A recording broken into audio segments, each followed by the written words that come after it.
Last week we looked at the whole piece of the enterprise system. This week we're going to look at a smaller portion of it and focus mostly on pieces of the information enterprise system that could be an e-commerce system. We'll talk about the 4 different subsets of electronic business activities, and those are listed here as well as examples outlined in this document, so make sure that you read through these links. We will spend some time looking at the pieces that are needed to create an e-commerce system and to put a system online. So hardware, software, e-commerce software, mobile software, and some form of electronic payment system. Spend time looking through those pieces.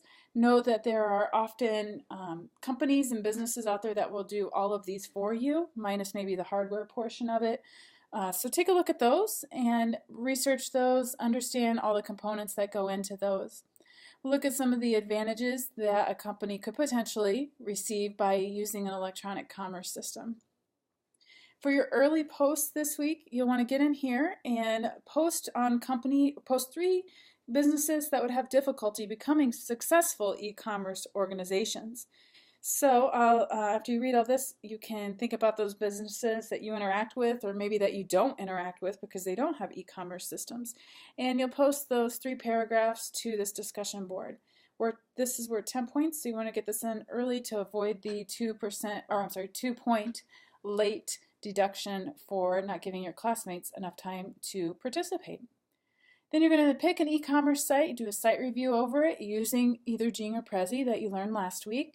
So all the requirements are there. Make sure that you're posting links to them rather than uploading a Jing or posting an edit link for Prezi. So double check that those work and follow back up to make sure that they do work if there's any issues. Then we're going to turn our attention to mobile commerce, look at what they predicted in 2011 versus 2016. And what they're predicting for 2020. So it'd be interesting to look and see the differences in these 3. Take some time this week, research some different ways that you can make web content. Maybe you're not familiar with those, so you can get out there, see different ways, different software tools that you can provide web content. You can also look at different ways that you can create Android and iOS applications as well. And then you also look at, finally for that portion, look at different ways that you would develop a website. A lot of different suggestions out there following both the waterfall and an agile methodology. So you can research those and share that in a 150-word paragraph, or you can just do some bullet points to describe the process that you would take. Finally this week we have a bigger project. This is an a technology infrastructure business plan for my new fake business. So I'm going to take my kitty cat clothing company and I'm going to put it online. So I've hired you to be my web developer and you are going to tell me all the pieces that I need to have a successful e-commerce plan. Knowing that I'm not a high-end expert user in technology, you will make plans appropriately on these 5 items. You'll have to decide how you're going to deal with them for my business. Are you going to send me to the cloud? Are you going to have me buy a web server software? What are you going to have me do? So I've provided an outline for your plan, and I've even provided you with a sample of how I would go through making those decisions for those 5 components. This report was worth 20 points. You'll be graded on your selection and the logic at the explanation of the components, along with spelling, grammar, all that kind of good stuff.